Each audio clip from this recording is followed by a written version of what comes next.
Most sellers do everything they think they're supposed to do. They clean the house, they pick a price, they sign with an agent, they list it. And a lot of them get it sold. But here's what many sellers don't find out until it's already over. Some of the decisions they made along the way quietly cost them. Sometimes it's money. Sometimes it's weeks of their lives sitting in limbo. Sometimes it's a leverage they don't even realize until it's gone. And the frustrating part? Most of the mistakes they make are completely avoidable. They just don't come up until it's too late. I'm Georgia, and along with my husband Justin, we work with sellers throughout Las Vegas and Henderson. And today I want to be really straight with you about the mistakes we see sellers make most often. Not to scare you, but because if you're planning to sell, knowing this stuff ahead of time puts you completely in a different position than going in blind. Let's get into it.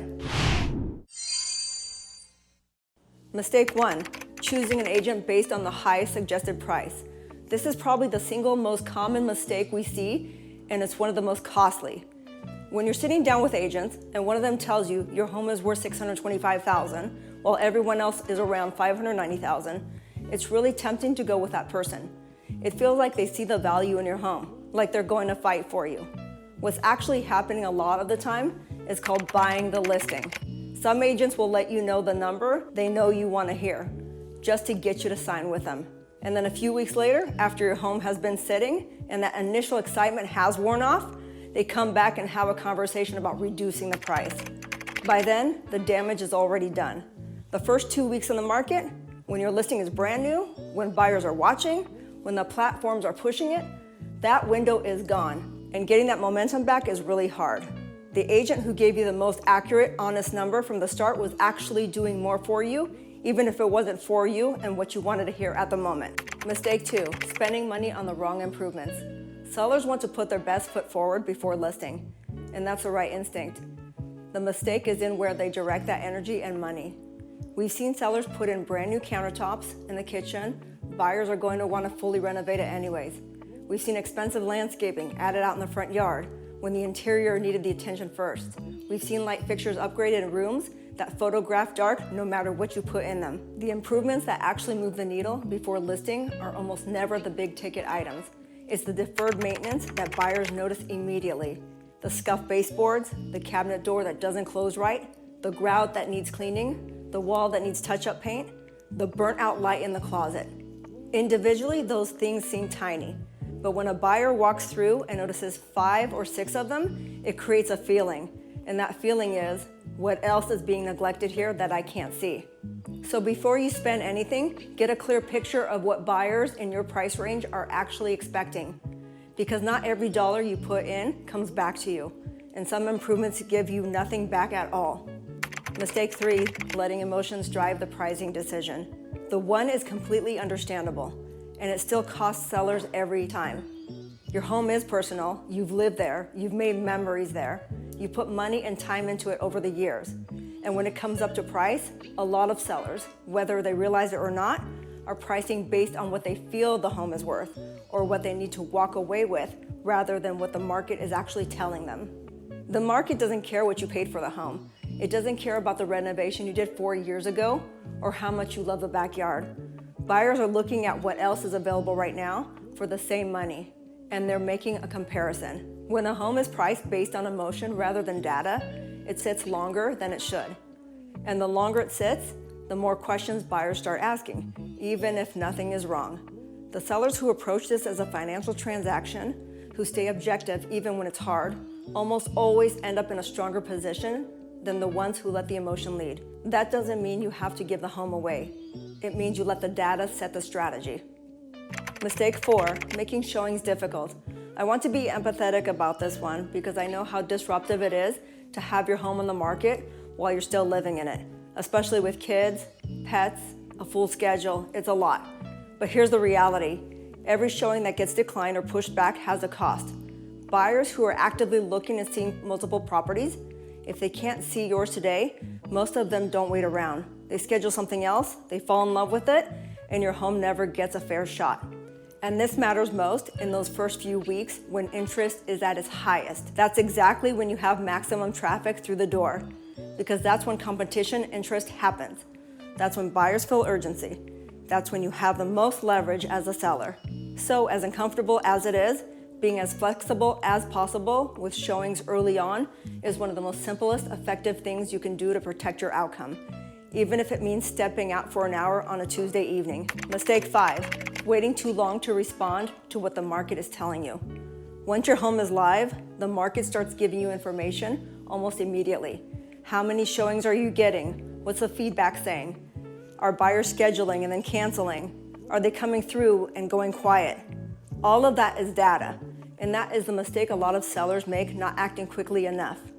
It's easy to convince yourself that the right buyer is just around the corner, that you just need a little more time. And sometimes that's true, but more often, every week goes by without a strategic response is a week working against you. They immediately start to wonder why. Even if the home is in great shape and priced reasonably, perception creates doubt. And doubt kills before they even start. It doesn't always mean you need to drop the price. Sometimes it's a presentation adjustment. Sometimes it's making a shift. Sometimes it's really about waiting for the right buyer, but you want to make those decisions intentionally, based on what's actually happening, not just hoping things turn around on their own. Mistake 6, not understanding how buyers actually search online. This is the one that sellers almost never think about, and it can have a big impact on how many people even see your home. When buyers search online, they're almost filtering by price range. Not an exact number, a bracket. 500 to 550, 550 to 600, 6 to 650. Those are the ranges they're actually setting alerts for and searching within. So if your home is priced at $605,000, you might be completely missing every buyer and their search because they top out at $600,000. And that could be a significant group of buyers who would have loved your home and been fully qualified to buy it. A home priced at $599,000 versus $605,000 isn't just a $6,000 difference. It's potentially a visibility difference that affects how many buyers know that your home exists. This is why pricing strategy isn't just about the number, it's about where the number leads relative to the buyers who are actually looking. And that's something worth understanding before going live. Mistake 7, going dark after the listing goes live. A lot of sellers feel like once the home is listed, their job is done. And in some ways, that makes sense. You've done the preparation, you've signed the paperwork, now you wait. But the sellers who stay engaged throughout the process consistently do better than the ones that check out. What does staying engaged mean? It means having regular conversations with your agents, knowing how many showings you've had and what feedback is. Understanding what's happening is competing with listings in your price range. Being aware of whether the strategy needs to shift and why. When sellers are in the loop, they make better decisions faster.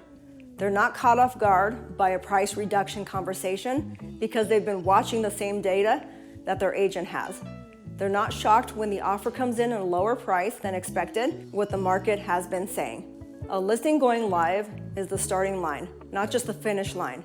And staying present through the process puts you in a much stronger position when it counts. Mistake 8, choosing convenience over strategy.